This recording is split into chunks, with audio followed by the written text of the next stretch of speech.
am CEO and co-founder of She Plays, and we are hoping to revolutionize the sports landscape for women's sports in the United States of America. And the way that we want to do that is through fantasy sports.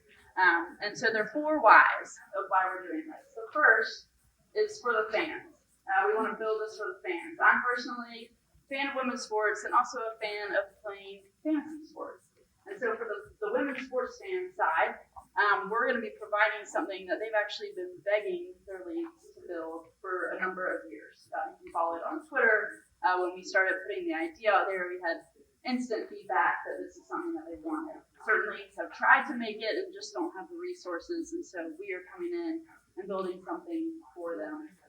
For current fantasy sports players, we're also going to be building something totally new that they can come play. New leagues, new platform, new community, new players they can start learning about and playing with. And so merging those 2 audiences into the fan. The second why is for leagues themselves. We know that, just like I said, some have tried to make fantasy sports and they don't have the resources. And so we want to help women's leagues in this country be sustainable. They're currently some of the best in the world, and we want to keep them that way.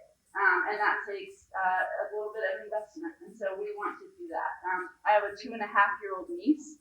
I'd love if when she grows up, if she wants to play professional sports, she could have a career, retire, and be set for life, which is the life of a male athlete nowadays, not the current life for a female athlete. And so that's the hope, is that we can be a part of building that future. The third why is for players themselves, for athletes. I'm sure everyone in this room knows about the fight for equal pay, right? Since especially the 2015 World Cup, 2019 World Cup, it's been a movement. And my thought, and kind of the origin story of She Plays, is that doesn't change unless there's equal display, right? Equal pay won't come until they're on TV, until they're talked about on sports radio, until they're mentioned on Sports Center and stuff like that. And so our thought was, well, what could drive people to want to see them on TV, to see them in the news, to hear about them? And that idea was fantasy sports, right? You play fantasy sports, you want to see your points total up on your phone, but then be watching the game live. And so just a different way to drive that engagement. And then lastly, of course, to make money, right? It's just an idea. It's not a business until you're making money.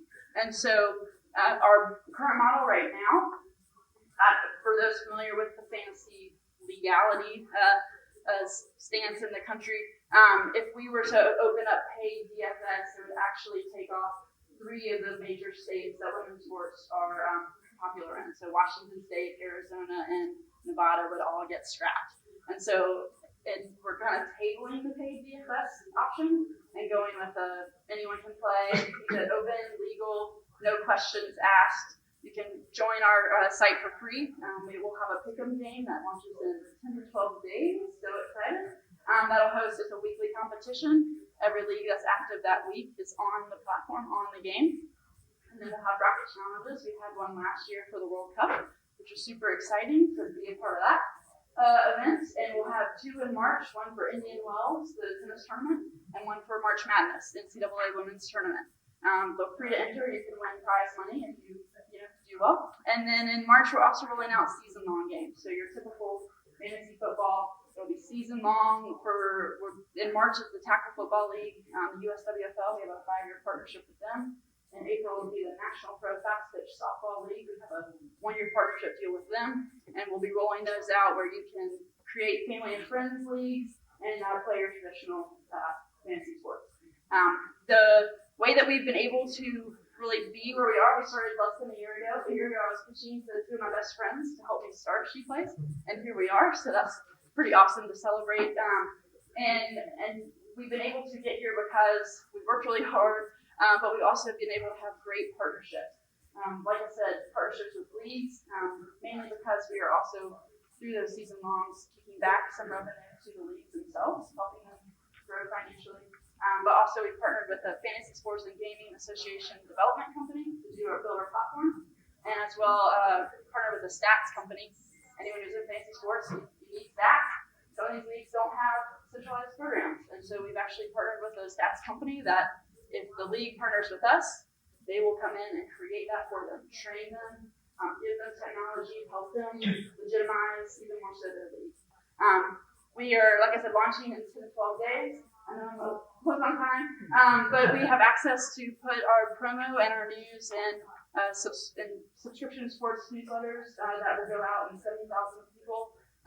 Also, the leagues that we partnered with, that's part of the agreement that they will market for us. So while we might provide revenue, they provide free marketing on our behalf. So super excited to be here. Hoping to raise $300,000 just to continue development and get some full-time salaries. And yeah, thanks again, Rob, and everyone. Appreciate it.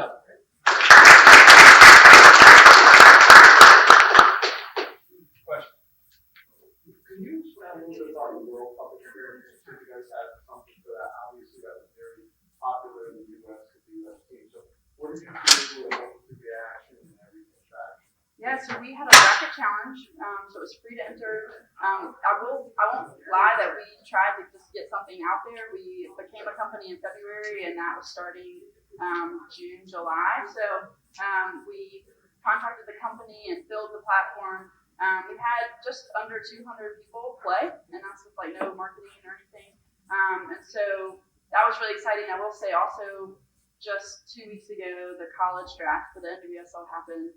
And 2 days before, we decided to try to build a game just on our website, Facebook, for the college draft. And we had 80 people in 48 hours sign on and play. So yeah, I mean, I know for the Olympics this year, we're very excited about that and have more time to plan.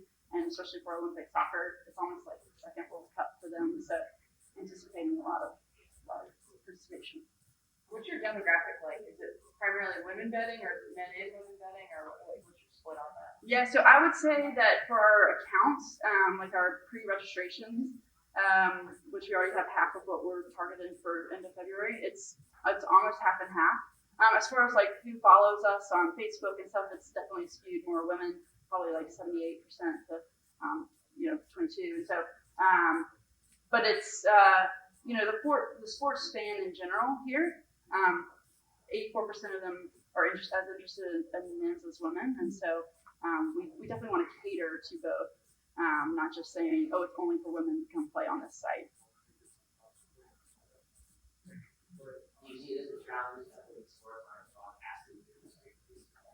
Definitely. I mean, I don't know if I mentioned this, but women only get 4% of sports media attention. They're 40% of athletes, the majority of the population, but only 4%. And so, yeah, I mean, I think that's probably why it hasn't been built yet, honestly. I was kind of shocked when we got started doing research that someone hasn't built this. So, yeah, I mean, that's definitely part of the needle we're hoping to move. Really, that part of revolutionizing the landscape, that's the hope.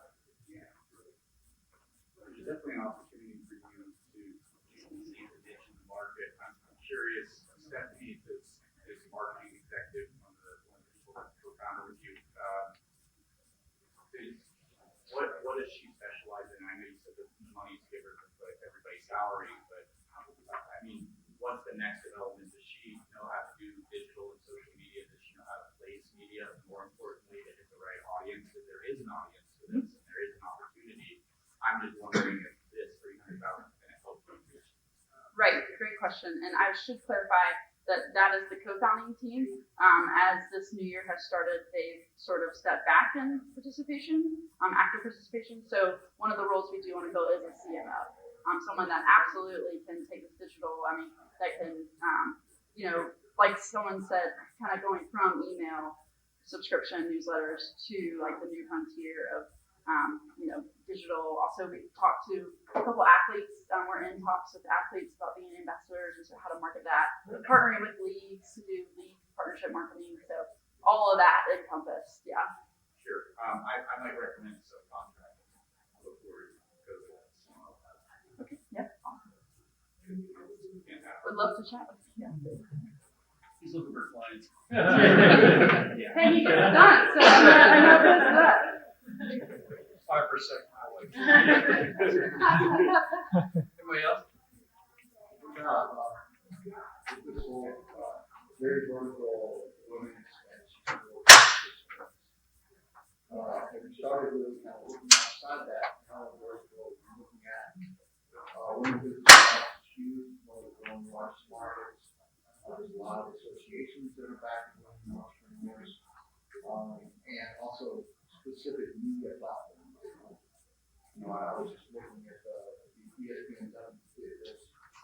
similarly adjusted at a short, I mean, never made it.